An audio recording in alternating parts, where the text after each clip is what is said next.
ഒരു 2-3 വർഷങ്ങൾക്ക് മുൻപ് ആദായനികുതി വകുപ്പിന്റെ ഇന്ററിയം സെറ്റിൽ ബോർഡ് കണ്ടെത്തിയ 1,76,00,000 രൂപ ക്രമക്കേടുവെന്നാണ് തുടങ്ങുന്നത്.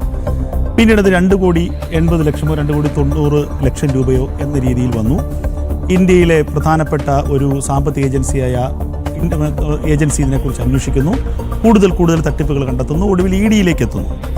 ഇവിടെ ഇപ്പോൾ പുറത്തു വരുന്ന വിവരങ്ങൾ ശരിയാണെങ്കിൽ ഇത് 1-2 ലക്ഷത്തിൻ്റെയോ അല്ലെങ്കിൽ 2-3 കോടി രൂപയുടെയോ സാമ്പത്തിക ഇടപാടല്ല. കഴിഞ്ഞ 10 വർഷക്കാലം കൊണ്ട്, കഴിഞ്ഞ 10 വർഷത്തിന് മുൻപ് കേരളത്തിൽ കോൺഗ്രസ് തന്നെ ഭരിക്കുന്ന സമയത്തും പിണറായി വിജയന് കൃത്യമായി തന്നെ വീണ വിജയന് വേണ്ടി സാമ്പത്തിക ഇടപാടുകൾ നടത്തുന്നതിനുള്ള സംവിധാനങ്ങളുണ്ട്. പിണറായി വിജയനെ പോലൊരാളെ സഹായിക്കാൻ ലീഗ് അടക്കമുള്ള രാഷ്ട്രീയ പാർട്ടികൾ കേരളത്തിൽ ഉണ്ടാവുകയും ചെയ്തിട്ടുണ്ട്. എനിക്ക് മനസ്സിലാക്കാൻ കഴിയുന്നത് ഇത് വീണ വിജയന്റെ എക്സോലോജിക്കൽ സൊല്യൂഷൻസ് എന്ന കമ്പനി ഒരു തരത്തിലുള്ള സേവനവും നൽകിയിട്ടില്ല, IT സേവനവും ഞങ്ങൾക്ക് നൽകിയിട്ടില്ല എന്ന് പറയുന്ന ശശിധരൻ കർത്തയുടെ മൊഴി നമുക്ക് പൂർണ്ണമായി വിശ്വാസത്തിലെടുക്കാം. കാരണം വീണ വിജയന്റെ കമ്പനിയിൽ നിന്ന് ഏതെങ്കിലും തരത്തിലുള്ള ഒരു IT സേവനത്തിനല്ല കരാറുണ്ടാക്കിയത്. കാരണം കഴിഞ്ഞ ദിവസങ്ങളിൽ ആരോ പറഞ്ഞതുപോലെ തന്നെ ഏറ്റവും വലിയ ഇൻ്റർനെറ്റ് ദാതാക്കളടക്കം അവർക്കുള്ള ഏറ്റവും പ്രധാനപ്പെട്ട സംവിധാനങ്ങളടക്കം നേരിട്ട് കൊടുക്കുകയാണ് ഈ CMRL എന്ന കമ്പനിക്ക്. പിന്നെ എന്തിനാണ് 4-5 ജോലിക്കാരുള്ള വീണ വിജയൻ്റെ കമ്പനി എന്നുള്ള ചോദ്യം വരുന്നു. അവിടെയാണ് ഈ തട്ടിപ്പിൻ്റെ കുറച്ചുകൂടെ വലിയ ഒരു ഗ്രാവിറ്റിയിലേക്ക് നമ്മൾ പോകേണ്ടത്. അതായത് വീണ വിജയൻ്റെ കമ്പനി ചെയ്തിരിക്കുന്ന സേവനം എന്താണ്? ആ സേവനം ഏതെങ്കിലും തരത്തിലുള്ളൊരു സോഫ്റ്റ്വെയർ ഡെവലപ്മെൻറ്റോ അല്ലെങ്കിൽ ഏതെങ്കിലും തരത്തിലുള്ള സോഫ്റ്റ്വെയറിൻ്റെ അറ്റകുറ്റപ്പണികളോ അല്ല, മറിച്ച് ഈ പറയുന്ന വീണ വിജയൻ്റെ എക്സോലോജിക്കൽ സൊല്യൂഷൻസ് എന്ന കമ്പനി ഏതൊക്കെ കമ്പനികളുമായിട്ട് സാമ്പത്തിക വിനിമയം നടത്തിയിട്ടുണ്ടോ, സാമ്പത്തിക ഇടപാട് നടത്തിയിട്ടുണ്ടോ, ആ കമ്പനികൾക്ക് ഇൻ്റർനാഷണലി ഉള്ള, ലോകത്തുള്ള സ്വിസ് ബാങ്ക് പോലെയുള്ള ഇൻ്റർനാഷണലി ഉള്ള ബാങ്കുകളിൽ സീക്രട്ട് അക്കൗണ്ടുകൾ കൈകാര്യം ചെയ്യാനുള്ള സേവനമാണോ നടത്തിയത് എന്നുള്ളിടത്തേക്കാണ് ഈ പറയുന്ന അന്വേഷണത്തിൻ്റെ ഡെപ്ത് ചെന്നെത്തുന്നത്. കാരണം ഇപ്പോൾ പല അക്കൗണ്ടുകൾ കൈകാര്യം ചെയ്തിരുന്നത് വീണ വിജയനാണ് എന്ന് പറയുന്നു. വീണ വിജയൻ്റെ HDFC അക്കൗണ്ടിൽ നിന്നല്ല ദുബായിലേക്ക് പൈസ പോയിട്ടുണ്ട്. ദുബായിലേക്ക് പൈസ പോയത് വേറെ ഏതോ അക്കൗണ്ടുകളിൽ നിന്നാണ്.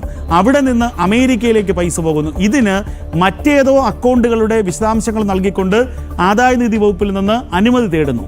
അപ്പോൾ ഞാൻ മനസ്സിലാക്കുന്നത് 1-2 അക്കൗണ്ടുകളിലൂടെ അല്ല നടത്തിയിട്ടുള്ളത്.